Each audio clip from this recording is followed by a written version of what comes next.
The theme of the event is called 1.5 Degree Cuisine, and 11 teams are designing 11 climate-conscious experimental dishes for the climate emergency. We have fluid going into this. So the brief is design a climate-friendly micro dish in the year 2050 for a climate-friendly feast. So they're all working in separate groups to create their dish. And to make it even a bit more difficult, we have given them a task to design also the serveware. So they need to think how they're going to present the food. Things like tree bark or logs or other resources that they've been able to find on the farm. And that's really helped, I think, inspire some of the creative cooking as well as the way that it's presented and the experience ultimately that we're achieving through this project. We see a real fusion of different cultures and different ideas. We have a lot of international students, so they all bring their culinary heritage together here and create those new innovative dishes with new cooking techniques. And then we see on Sunday how it all comes together.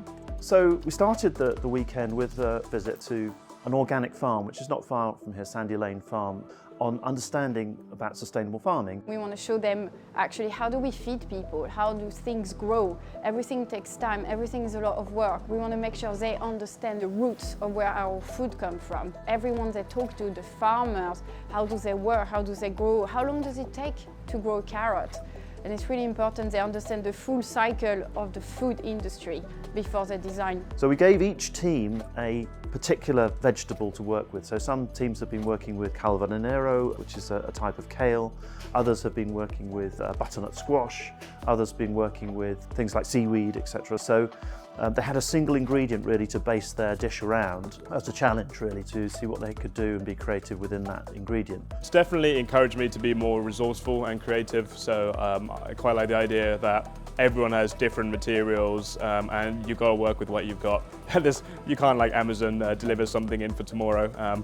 And if anything, that's made us, do more cool and creative things. And this place is honestly like nothing I've ever seen before, where you got a massive robotic arm behind me, 30 seconds away you got a beautiful library, and 30 seconds that way you got lovely horses and nice big fields. There's so much potential to be creative here, and that's really exciting. It's like a playground for designers, so we have all the tools we can to make things, also the space to think. We've also encouraged them to forage.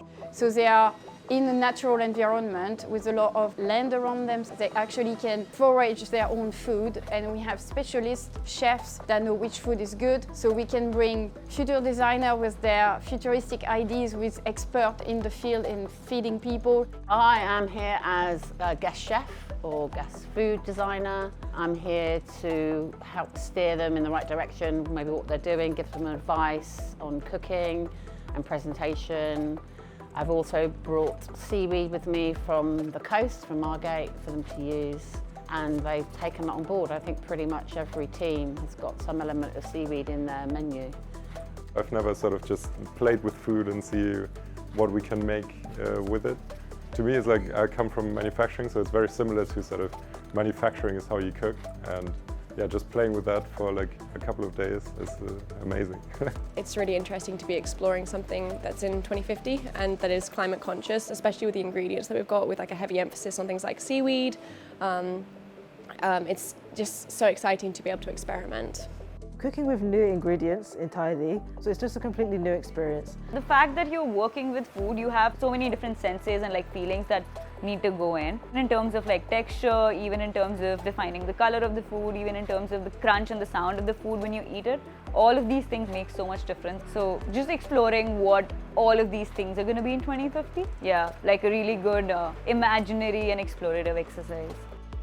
I feel our process was kind of evolutionary, so we just sort of talked about something, tried it, and then it all evolved into this final dish, which is pretty delicious. So we made an oyster shell filled with boiled down seaweed stock with some vegan caviar inside, topped with some crispy artichoke and some caramelized sugar. Remarkable. Genuinely, the concept ideas, the themes, and then the execution as well. Really, really impressive. I mean, it's just kind of incredible what they've created. For a lot of the people that aren't actual cooks, they've created some amazing dishes.